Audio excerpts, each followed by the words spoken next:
この番組はご覧のスポンサーの提供でお送りします。Alrighty, welcome everyone. I'm Teeaboo and I am here for Mushishi, starting with episode 16. You might notice that I've got like deeper than usual bags under my eyes and my eyes look kind of glassy. I had a really weird night last night. I went to bed pretty early, but then tossed and turned until like 1 a.m., which was the last time that I got up to use the bathroom and then go back to sleep. And next thing I know, I woke up at about 5:30 a.m. in a cold sweat, having had a really bad nightmare. I don't generally remember my dreams, and so this like hit me out of the blue. And I haven't had a nightmare, at least one that I remember, in over a decade. But there was this fucking nightmare with this weird murder death cult thing that doesn't make sense, dream world logic stuff, that was attacking my friends and family and me. So it was a full horror movie experience of being stuck in a house with these nightmarish people trying to kill and cause pain to everybody inside the house. And it got really bloody and gory and awful. And then I woke up in a cold sweat, having not really rested. So I woke up, I got water, I chilled out and tried to resettle, and ended up just listening to like a Discworld book for a number of hours, kind of in and out of consciousness. So weird fucking morning. Let's go from that to weird mushi-shi shit. Sounds perfect. Actually sounds really great. Sounds kind of calming. I kind of considered watching the other Little Witch Academia OVA today, and I might still do that a little bit later. I don't really want to be in my own mind today because I feel rattled, honestly. This is not a normal experience for me, and I feel kind of rattled. So, okay, Mushishi. We watched episode 15. I can barely remember what it was about. No, I remember what it was about. It was really cute. It was super cute. It was the winter and the spring and the boy and the woman in the house and Ginkgo not being able to stay in a place that was actually welcoming and inviting and homey for him. But on he goes, making a promise to return to them, and we'll see what happens next in the weird and wonderful life of Ginkgo the Mushishi. Cool. Let's watch episode 16 of Mushishi, and I'll just stop talking and I'll just react to that. Cool? Cool. Two versions of the reaction video, picture in picture in the description, timer on YouTube, beep beep timer, let's get to it.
All right, where are we starting?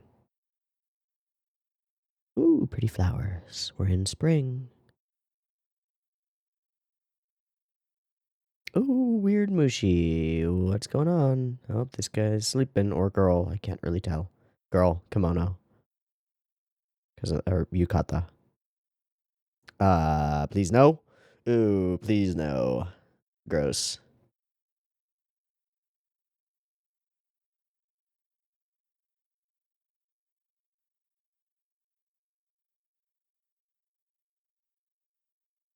Okay, well, that's the sunrise serpent, I suppose. Hmm, that's cool. Hey,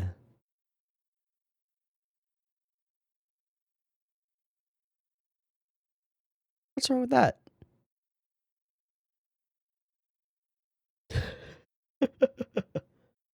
Grr. Huh, okay.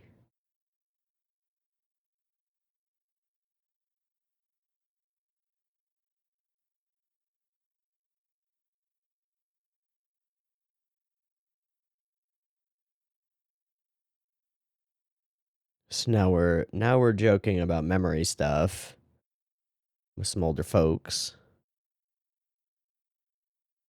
and we're wondering if it's actually a Mushi thing. Nope.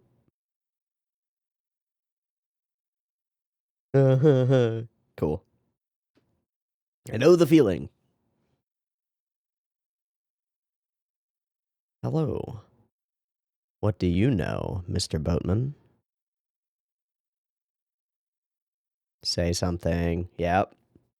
I know somebody who doesn't sleep and also is forgetful.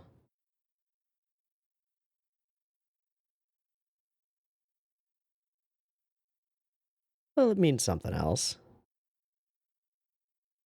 Mm-hmm, mm-hmm. Your sister? I'm gonna assume. Oh, your mom.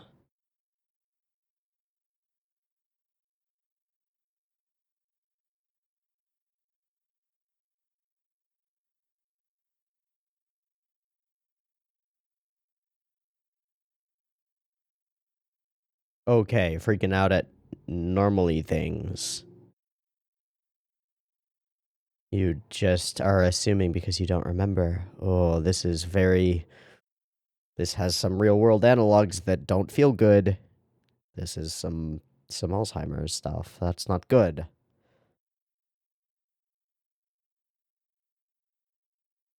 Hi, Sayo.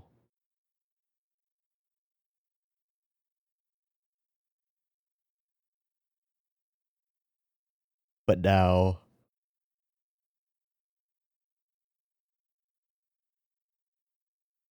hmm.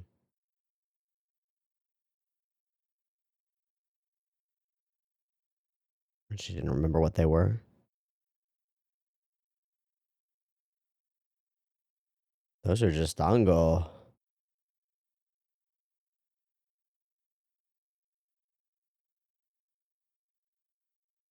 Nope, you eat them right in front of me. That's super weird. So whatever's inside her is eating her memories, probably.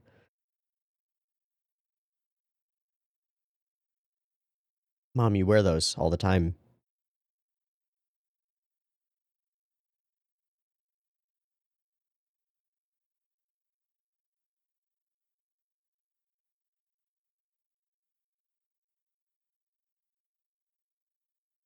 Oh. Oh.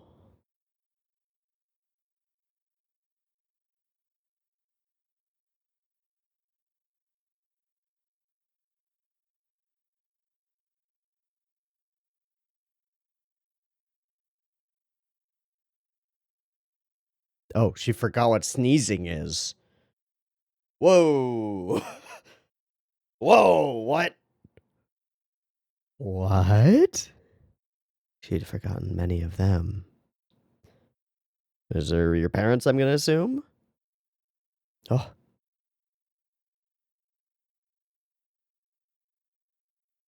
Uh. Yeah. What if she forgets you, Kaji? Yeah, that's bad.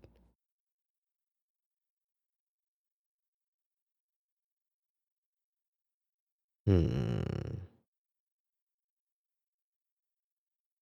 She keeps working, less lazy. Yeah, you're right on, kiddo. That's weird.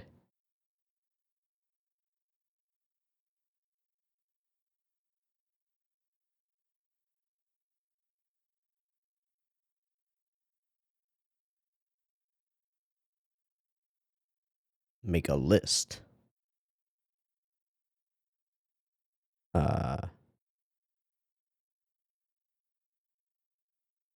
Excuse me?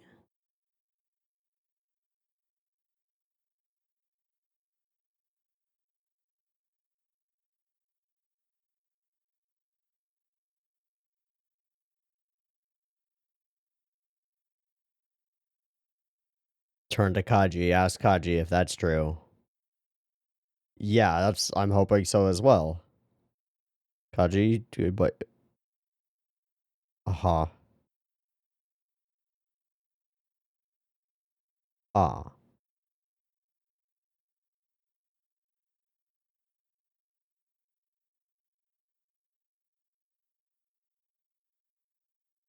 Okay, so this is true. He is a peddler.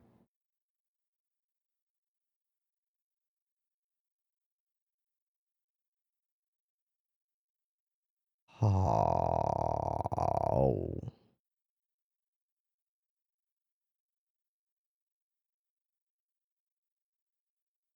Man, awkward to be in a house with underlying tension, eh? He's just out.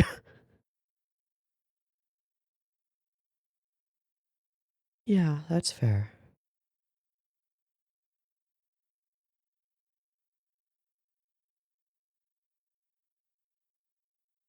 Shit. Yeah, Mom, you're forgetting a bunch of stuff. It's weird. Yep, this is an evaluation. And you have a theory?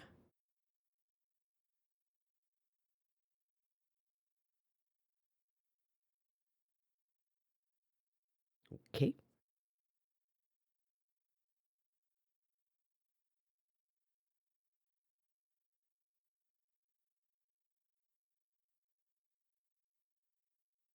Yeah, it's real bad.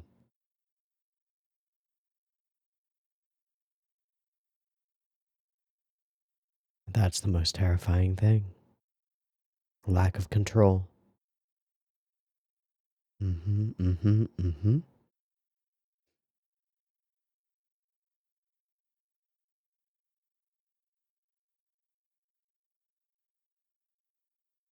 Things that go together.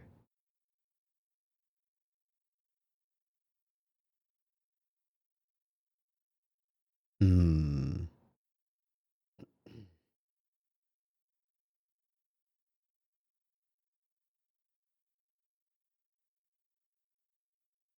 Were they all born in spring?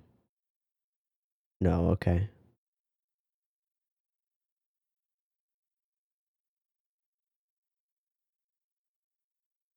That seems less supernatural.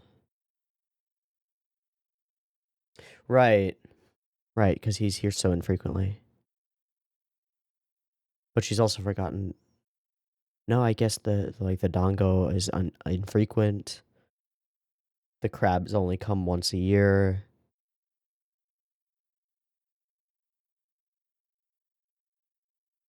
Weird.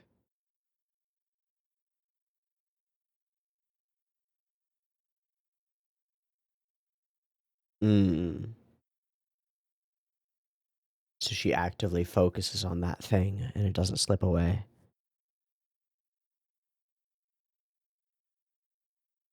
Maybe, but it also might accelerate her forgetfulness. How weird. How weird. What a cool mystery.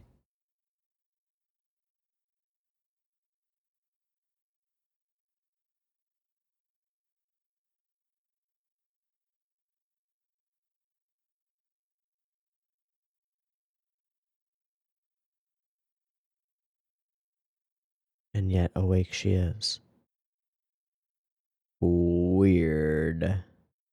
Oh, Kinko slipping. Oh, she fell asleep.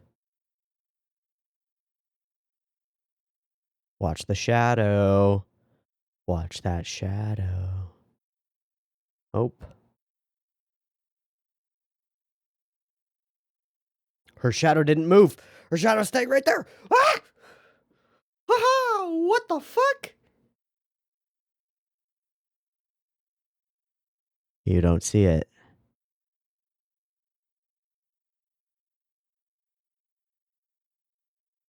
Sunrise serpent. What? What? Makes sense. Okay.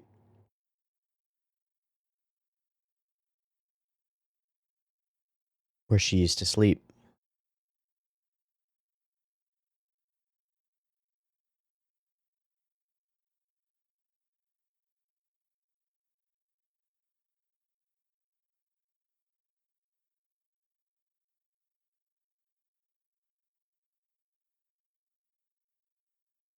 How do we fix it? No, it's inside your head right now. Oh. And spreads. Whoa. All right. Oh, yeah, what kind of... Okay. What kind of pest repellent do we need to get rid of these things? Sure. Hidden from the sun and safe. Oh.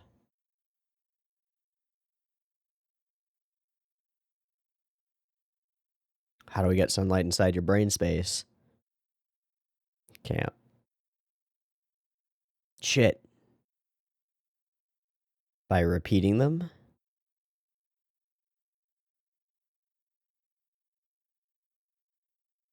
Mind Palace.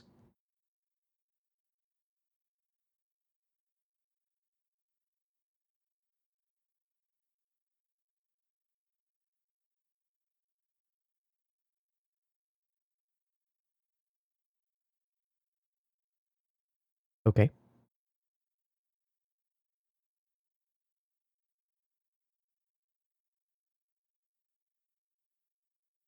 Those of your husband.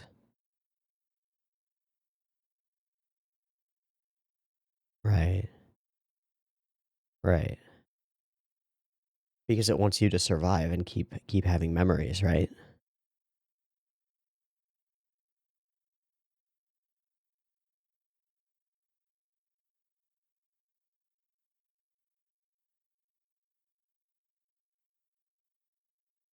To extend its own life. Yeah. Whoa.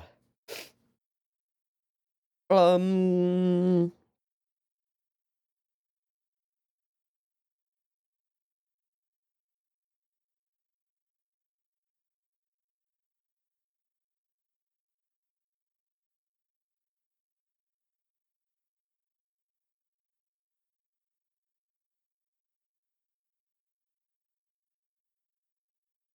So store up enough food, enough experiences for the mushi that you can protect the things that matter the most.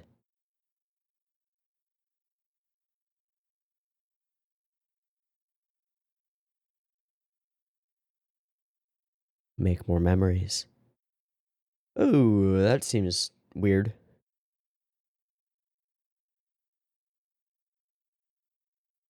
Yeah, I can't go, huh?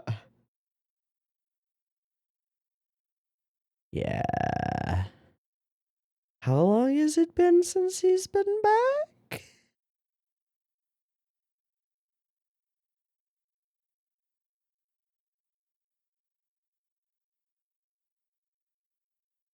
Uh, yeah, let's do that. Let's not go alone and suddenly forget about our house and where we actually live. Jesus, what? What a weird one. There's a bunch of time left in this one.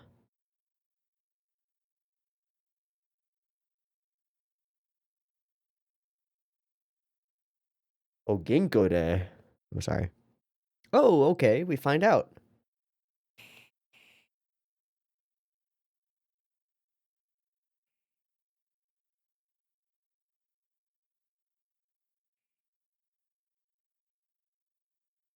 All right, there he is, 1 year older. How you doing, bud? Okay. All right. Little tea shop. What about your pops?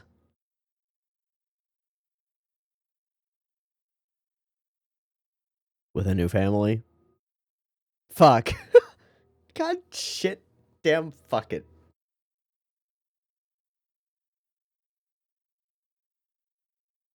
God damn it. But she was able to forget that, wasn't she? She chose to.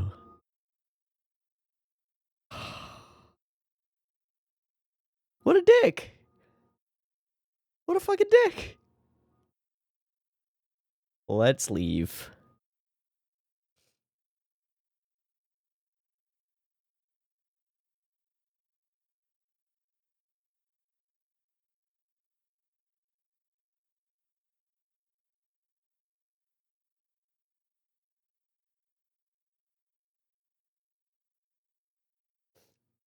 Oh. Asleep.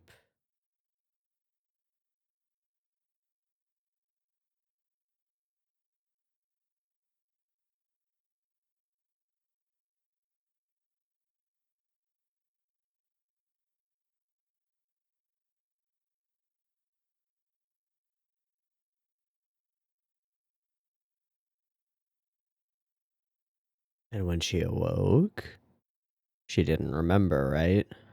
She gave that memory up.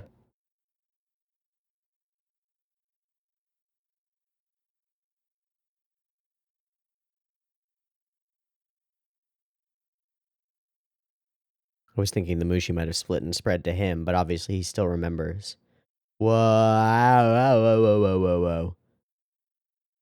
Wooby dooby. Dooby doo. That's a big one.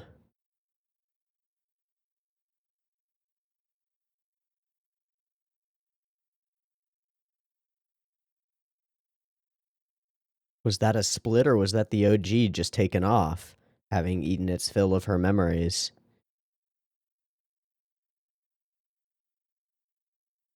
She doesn't remember. Yeah.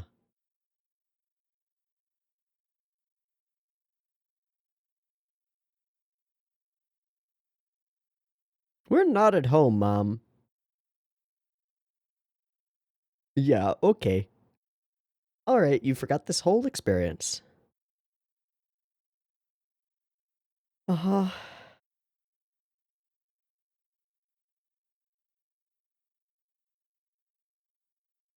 Let her have it. Uh-huh.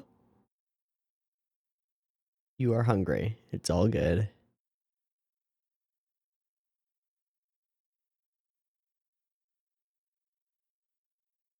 Oh, buddy.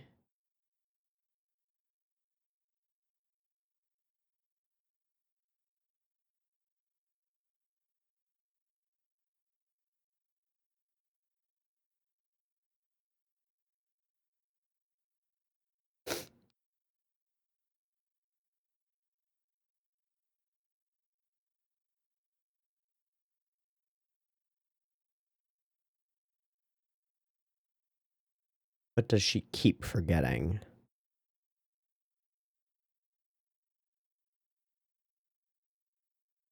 But she held on to you, which is pretty nice. Yeah. Whoa.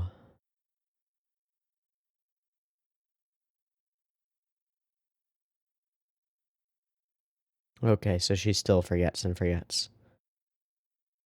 That's kind of beautiful and also terrifying.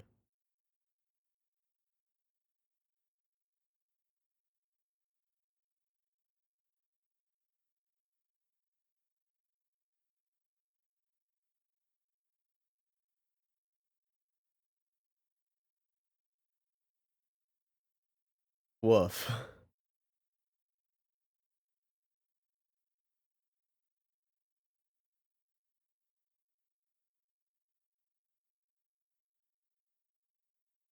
What a weird episode to have a happy ending. Oh.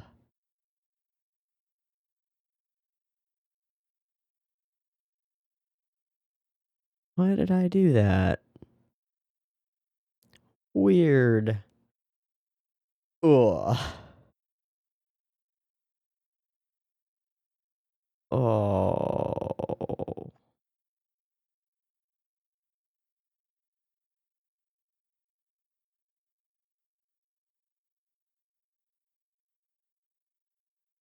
Fade to end. Yeah.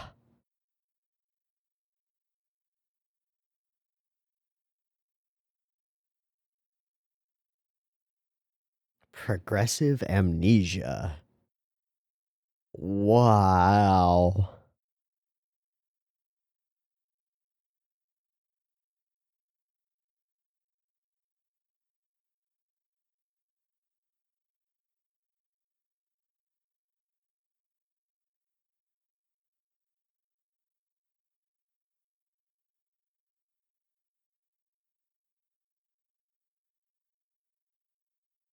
That's a really great recording of a shaker.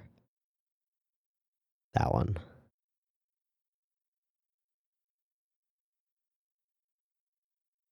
Super good.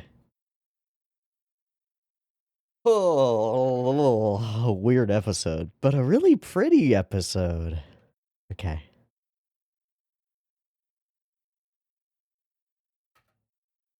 That's a weird title. We'll find out what that is in just a moment. Okay.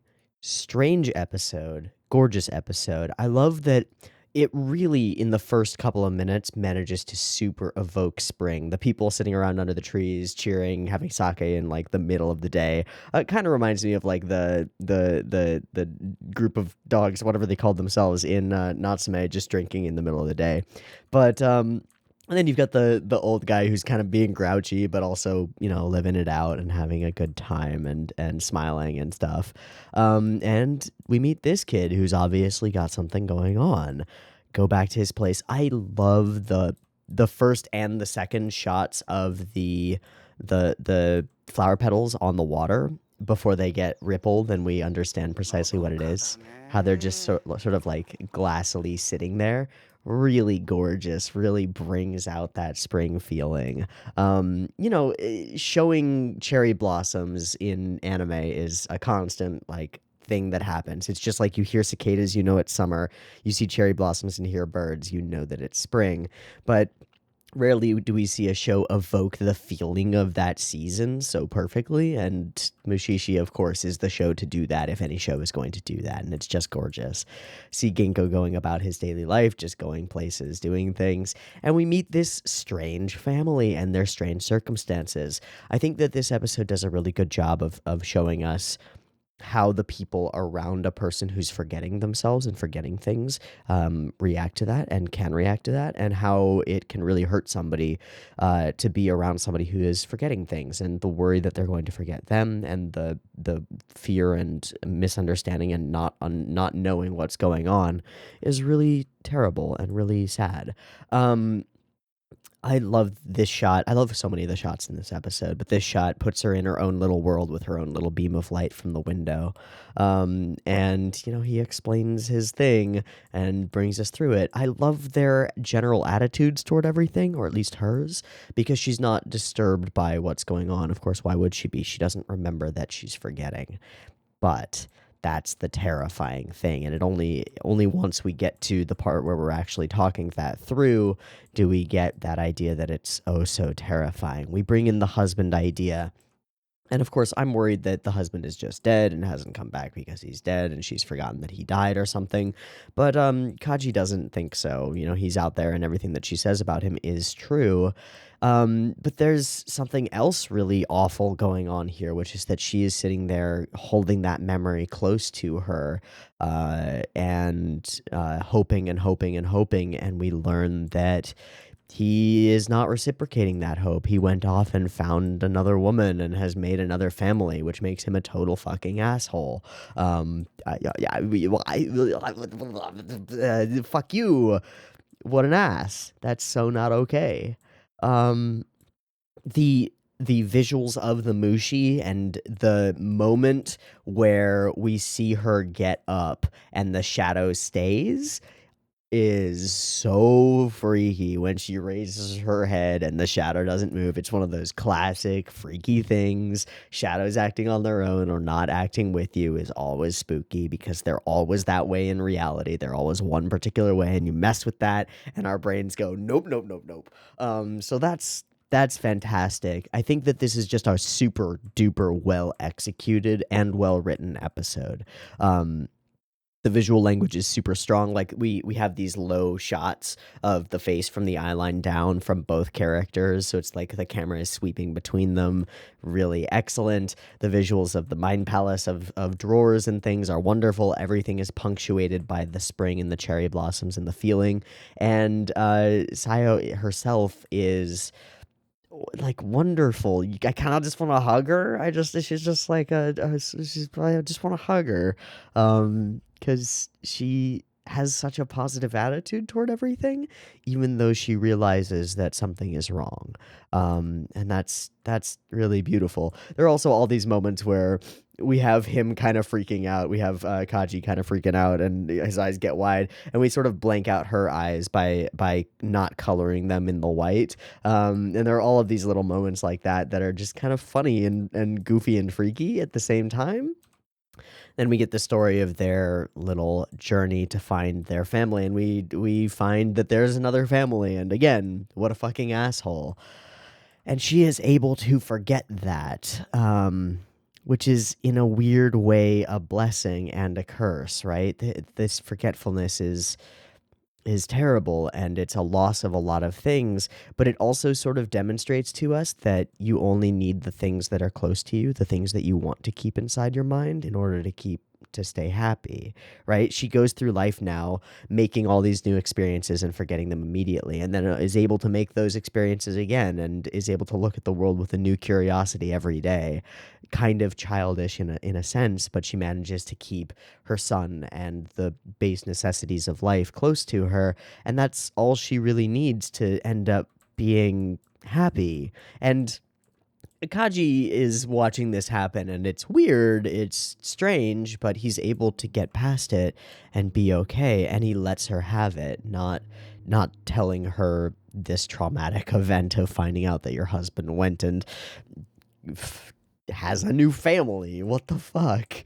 But she is able to put all of that aside, and she enjoys herself every day, works the loom every night, and everything is just like always.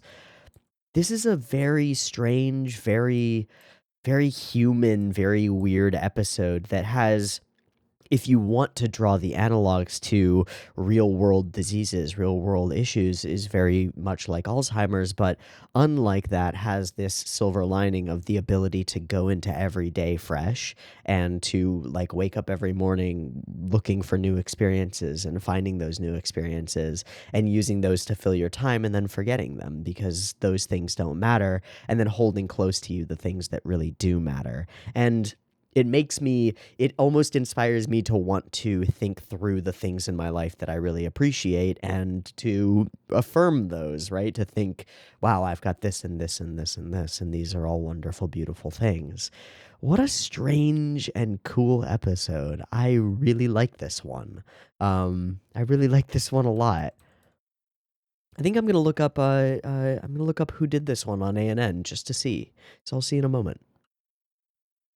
So this episode was storyboarded by Tatsuya Mine, who has done one episode of Chiayafaru, two episodes of Cashern Sins, and two episodes of Mushishi. And then it was episode directed by Ryo Miyata, who's done a whole bunch of stuff, almost none of which I have seen, which means that I have very little to go off of.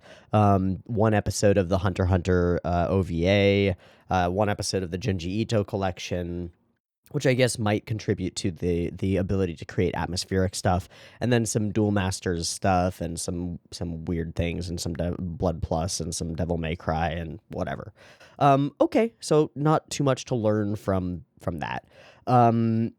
A really cute episode in a weird way. It demonstrates one of the most terrifying things in the world, I think, is losing memories, because they're almost all that we have, and it does so in a way that feels optimistic and feels like it's not the death of these characters or the loss of these characters. Obviously really hard on the kid, really hard on Kaji, but his ability to take that upon himself and continue living his life and allowing his mother to live her life and letting her have her happiness is really beautiful. And this episode is really beautiful, and the world is beautiful, and the springtime moments are gorgeous, and also the nighttime moment where Ginkgo is talking about how a night like this would would let anybody move into like a blissful perfect sleep is a really well executed scene as well. I think this is a great episode and a really interesting one. Good job, Mushishi.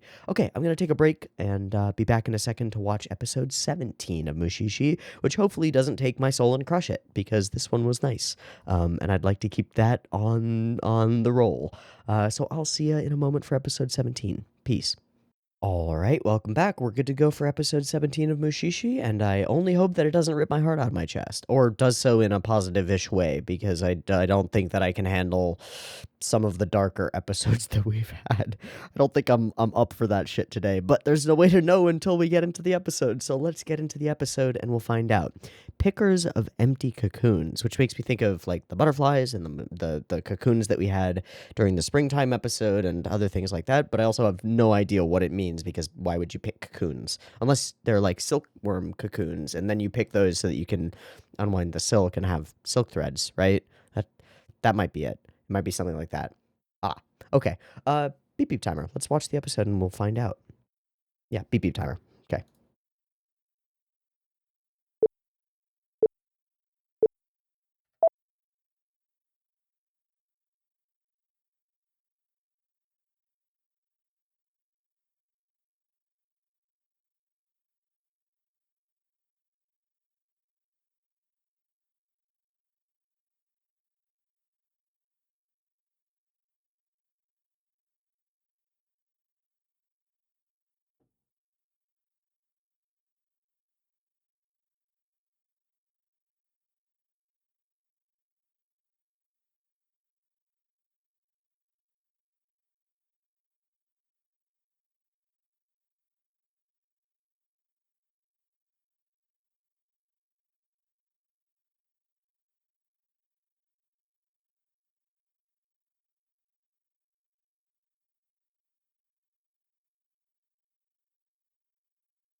Is that a cave?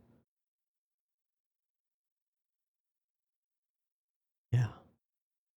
Something. Oh, yep. Myriad caves.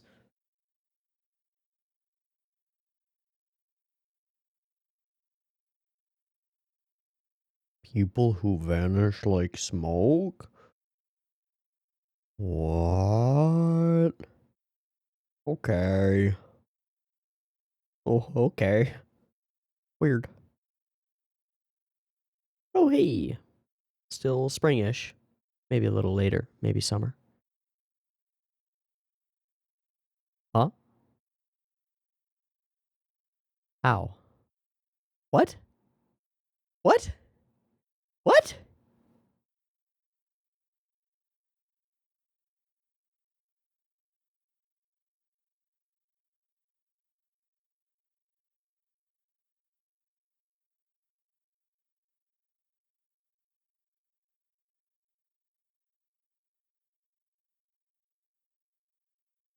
Whoa, whoa, whoa, whoa, whoa, whoa, what? Oh, so gotta. Oh, please.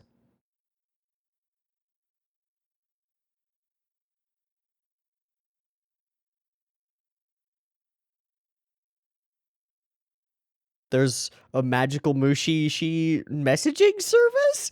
That's so dope. What the fuck? I assume this is Aya. Pickers of empty cocoons. So they used cocoons to put letters in them and then they transfer to other cocoons or some shit? What the fuck? That's pretty cool. And super weird.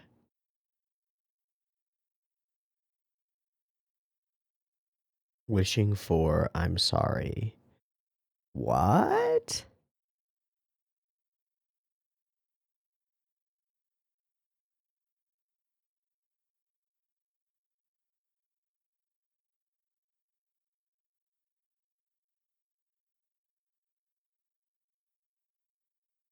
Okay. Hello. We friends from Mushishi school? What? Uro-san? His cocoon thing that. So you got one that wasn't meant for you.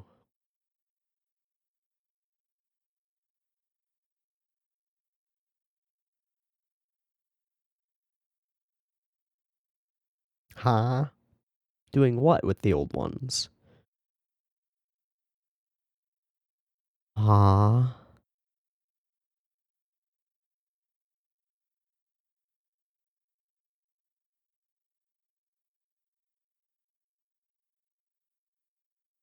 So now a lot of conversations go whoosh because these are people who know each other and have history. Okay. We just get to observe. I'm down. I'm down for that. Cool. Those are those mulberry?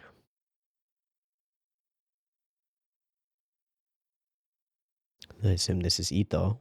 Oh, they were twins.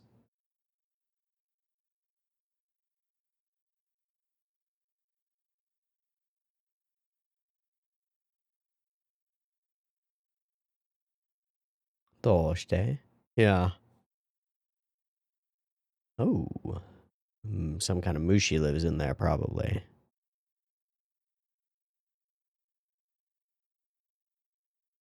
Uh huh. So those were mulberries, and now they're taking the silk.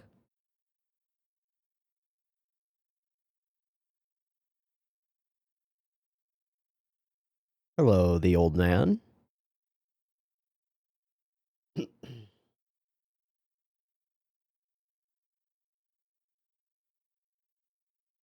Okay. Hello. Oh, maybe the elder in the mountains is the old man.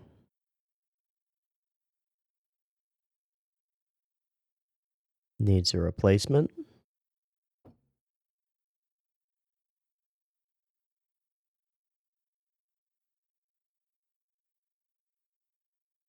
The gift.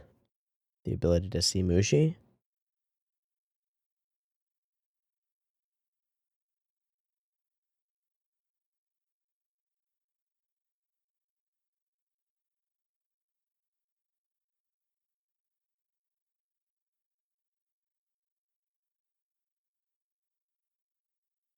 Splitting the twins. But which one?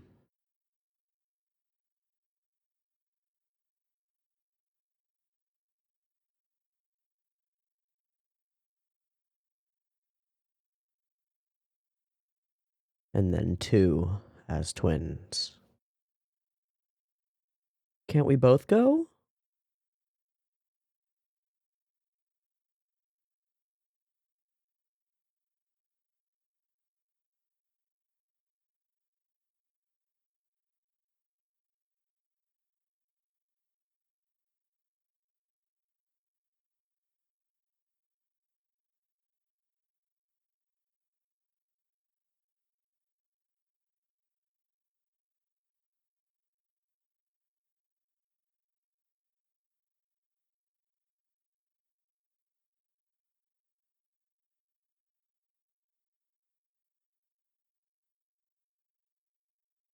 To take both of them?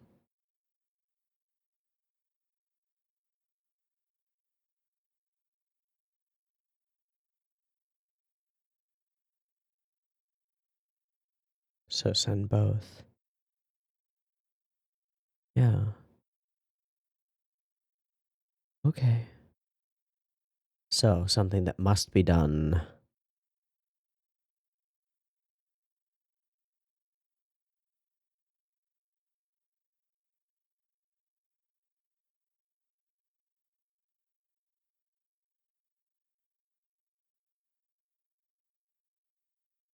Cool house.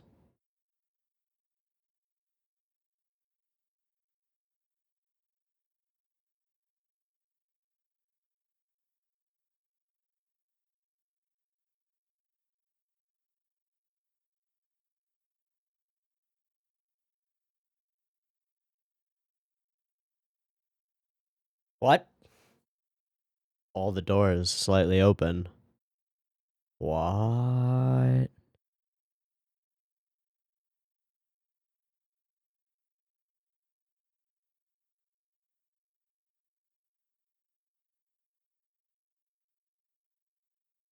Okay, don't be creepy, old man.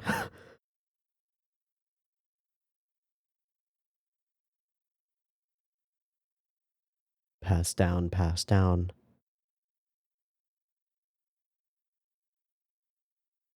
And you are the center of the network, huh? Even all of the cabinets are slightly open. Yeah, is Ito going to leave a door closed or something? Whoa. Oh, the stories. One with a smile, the other neutral.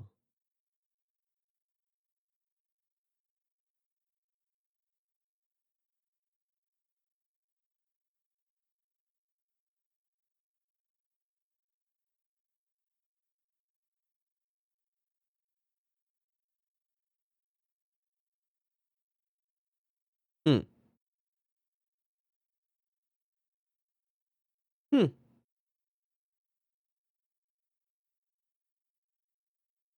Bigger ones to be able to fit messages inside. Weird. This is so cool. This is like science behind the magic, sort of, kind of, not really. And the cocoons are fucking teleporters of messages? What?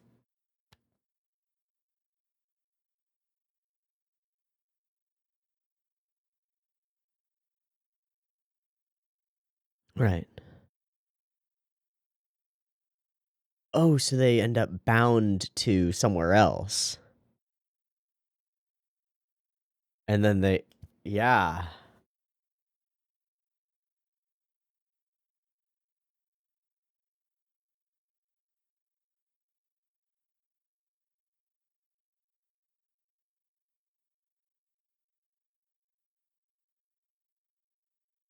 What are the Urosan? Oh, okay.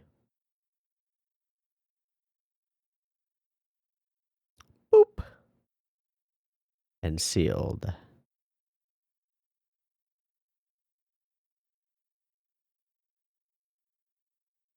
And it'll transport stuff with it, right? That's fucking awesome. Urgently requesting a mushi-shi. There's a fucking organization that sends mushi-shi out to find places.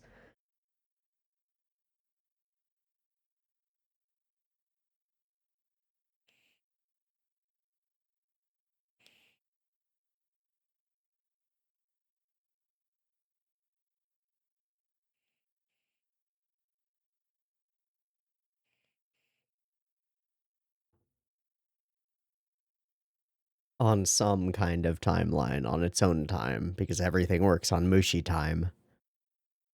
So the Mushishi have to come back and get new ones. Okay, whatever that means.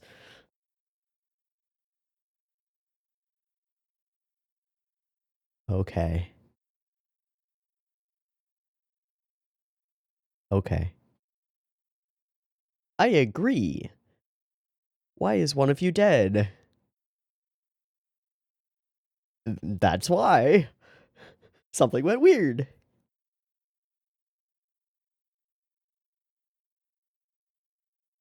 Because they open up the hole in the cocoon.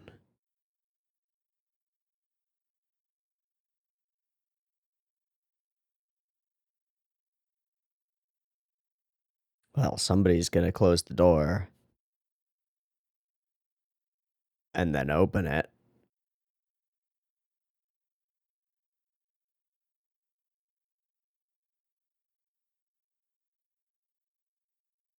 Which is why she said she's still walking the world somewhere. And then passageways like the caves throughout the world. You're gonna be stuck in caves forever. Fuck.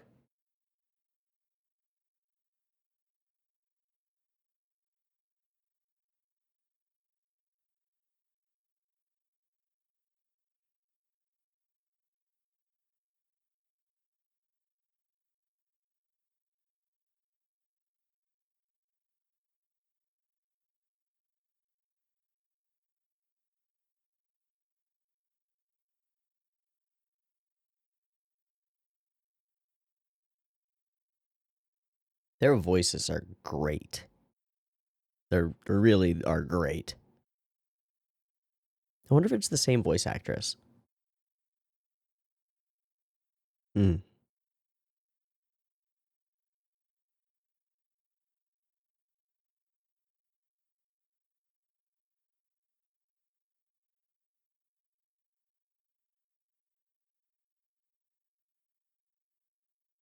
Something's gonna go wrong.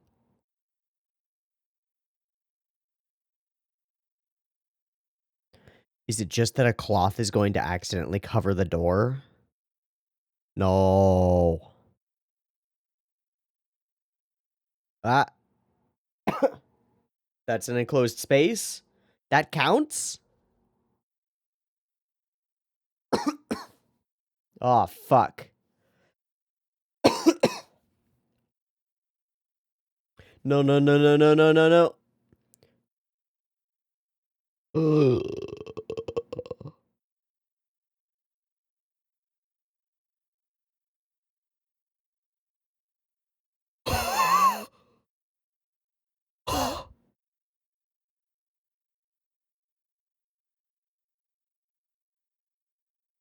Oh, shit. What the fuck?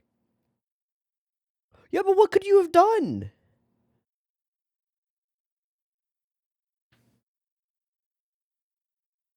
Yeah, no way you could have known.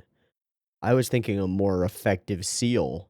She's wandering the fucking passageways forever in her entire life. You can't. Fuck.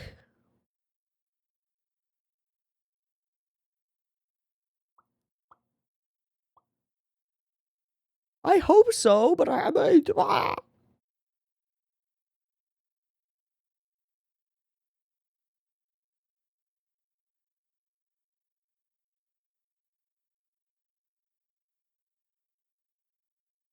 Yeah.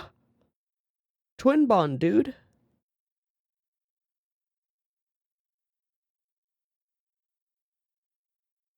Right.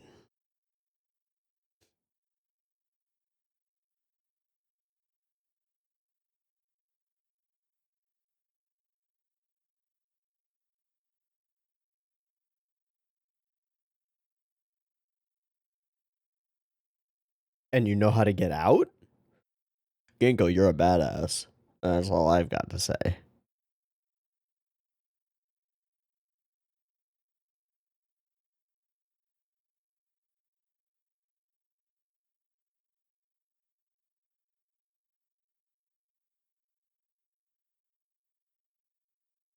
Yeah, it looks like an oat gall.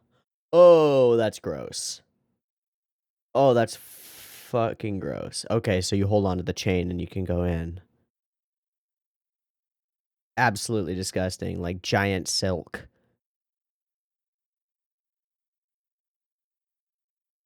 And like walking through goopy spaghetti. Super creepy. What the fuck? Welcome to the Endless Caves.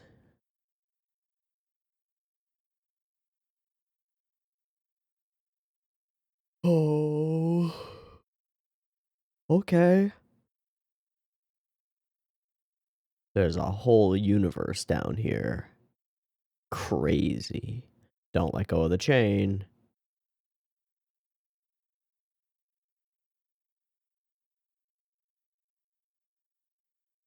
Oh.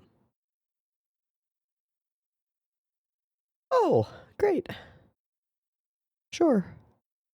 So Mushishi have fucking teleportation networks and a letter service and a post office, all with magic. That's so dope.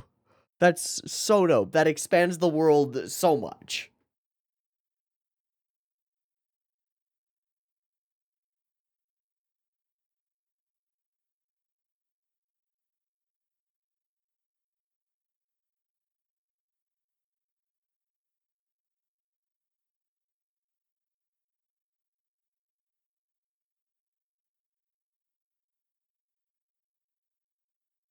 Shit. So the chances of actually finding somebody is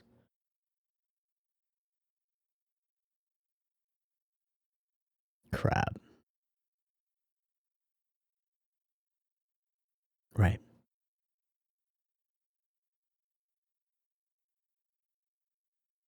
Right. Gone. Fuck. Fuck. That's why he brought her here, is to show her.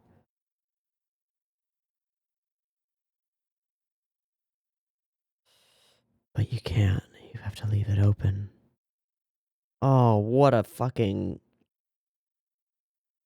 line and way to weave it together. Oh my goodness.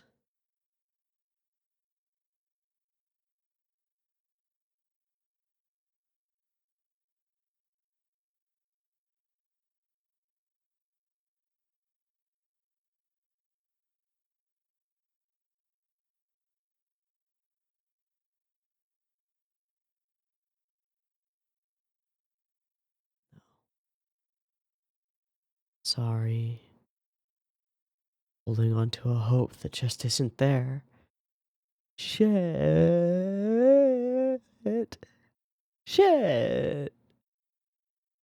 Man. That's sad. But also so cool. Oh, tell me that's Ito-chan getting out. Come on, man.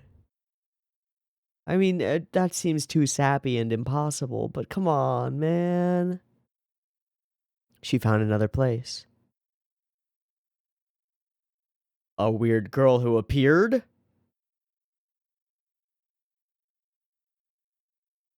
Who, like, climbed out of a fucking cocoon? Oh, what the shit?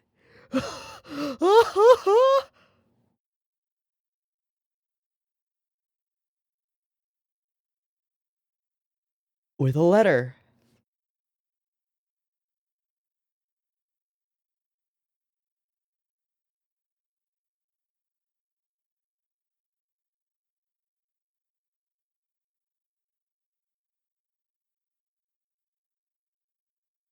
And does she meet? Do I and Ito meet again? She doesn't just live up there forever, not knowing that her sister's alive, right? Fuck! We don't get to find out. Damn it, Mushishi! Why you do this to me? Why? Why's it gotta be like that, man? Ah. Okay. Wow. It's a happy-ish episode. Okay. Except that, you know, one of them is still in complete grief and loss up there in the place. Ah! Ah! This episode flew by. Felt like half the length. Probably, I mean, partly because we're doing flashbacks throughout, right? So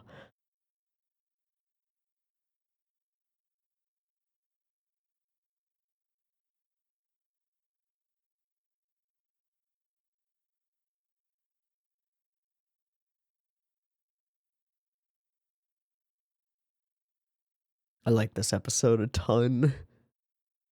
Chalk it up as another favorite. Been a lot of favorites recently. A lot of good Mushishi episodes.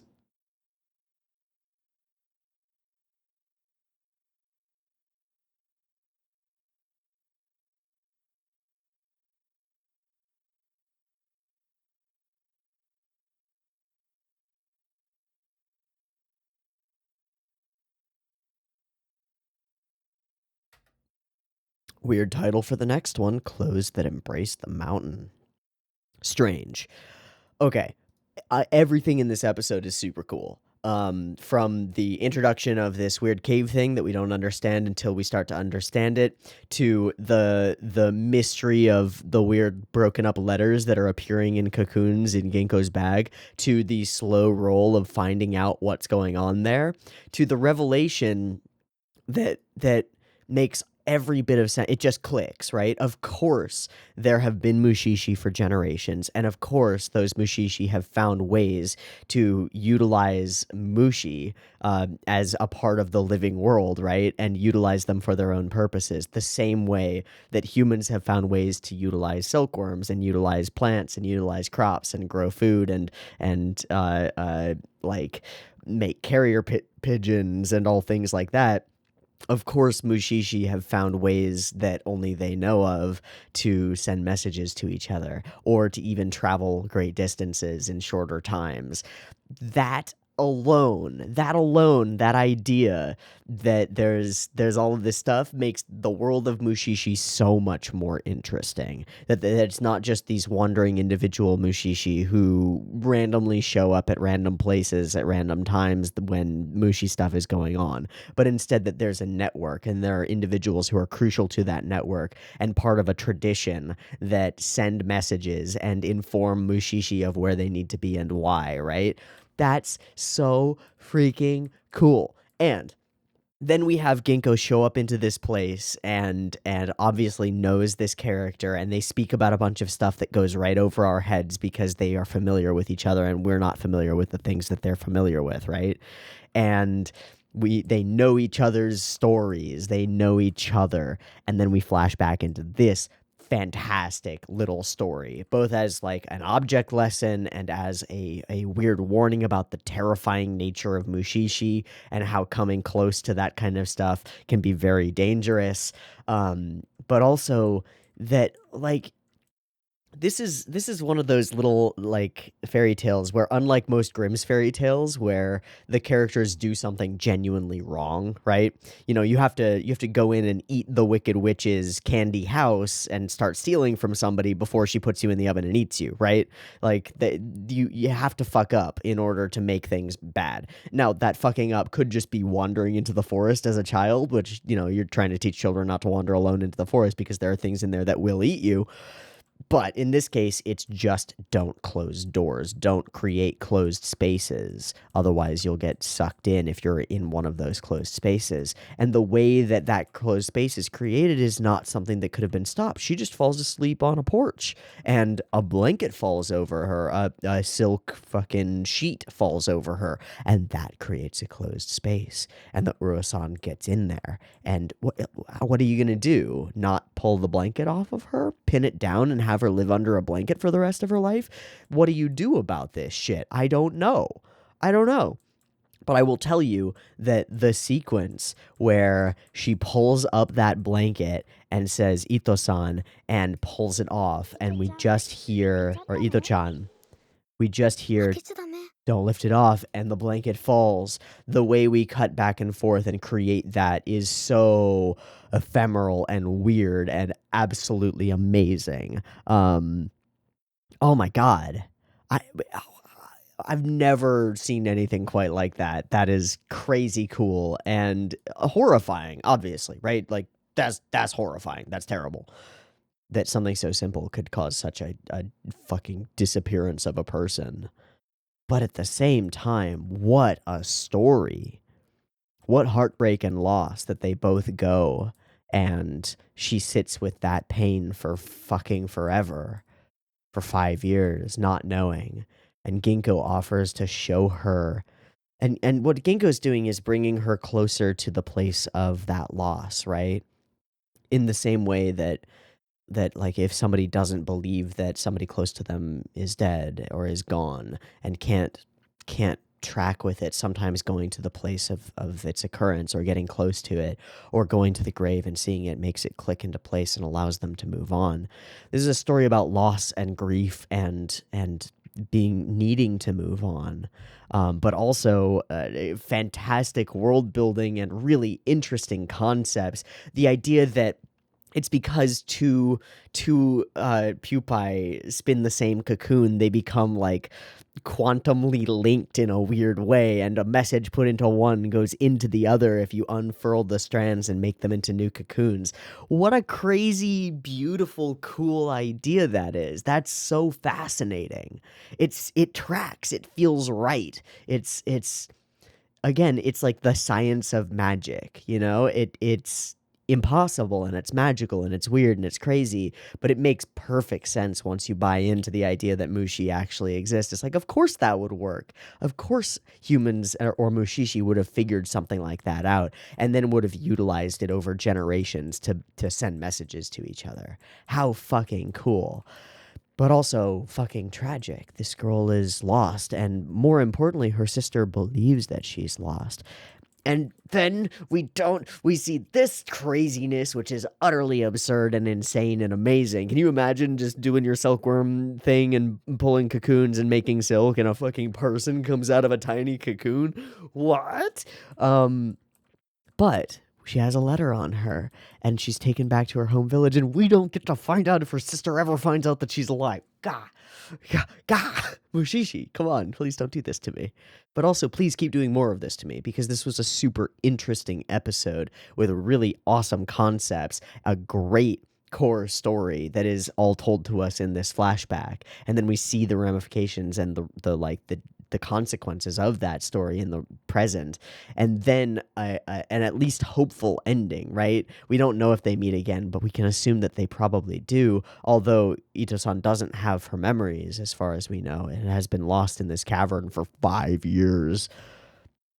But at least it's hopeful. At least she's not gone, gone, gone. She's back and found a way out. What a fascinating little episode of Mushishi. And I say a little episode, even though there is so much stuff packed in here, it felt like it was only an 8 or 10 minute episode. It felt like a short. It just flew by. And that's just a testament to how interesting and well put together and well timed and well paced and just neat it was. Every scene, there are cool things going on and things to look at and observe, right? Just the cocoons are beautiful. This location is weird and strange, and the old man has secrets, and I'm curious about them. And the place is gorgeous, and this day when she falls asleep under there is amazing, and the fucking sheet falling onto nothing is terrible, but also interesting. And then the weird knot with the spaghetti stuff and weird spaghetti tentacles is so neat and unique and interesting.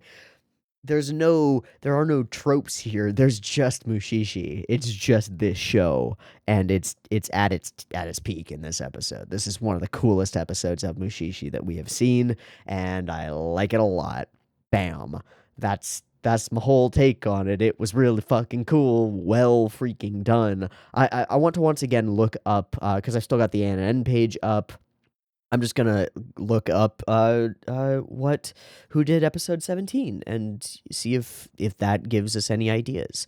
So I see Kenichi Imaizumi as the storyboard. Oh, tons of stuff, tons of stuff. Some Brynhilder, a couple episodes of Uchoten Kazoku, Hanebado, lots of individual episodes. Worked on Ginga Eiyu Densetsu, the OVA, the original, which is super cool. Okay, so this guy has been around for fucking forever. Storyboarded episode 2 of March Comes In Like a Lion. Any other Shaft shows? Because I would buy that this person has worked on Shaft shows a lot. No, not really. But a whole bunch of history, a whole bunch of stuff, and clearly has a grasp on how to do this. What about episode direction for 17? Kenichi Imaizumi. Who did, right? Who did, no. Who didn't do episode 16? Why was I thinking that he did? Weird. Okay. Karakuri Circus, Jubei-chan, also a ton of stuff, ton of history. Student Council's Discretion, Sakura Quest, Horizon in the Middle.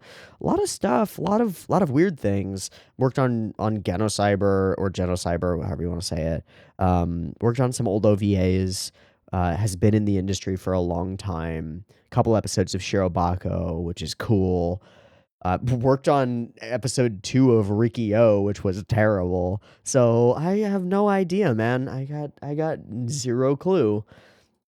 How did this amazing episode come out of these people with tons of history? I don't know. A perfect storm. A great story in the manga, I assume, because the story elements here are fantastic, and some people who really put their minds to it and put their all into this episode and made it fantastic. Because it's fantastic. Good and fantastic in terms of like fantasy and interesting fantasy.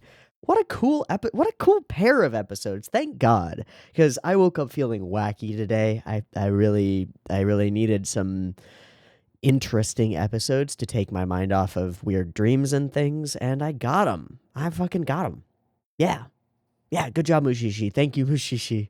Really appreciate it. What a show, right? What a show.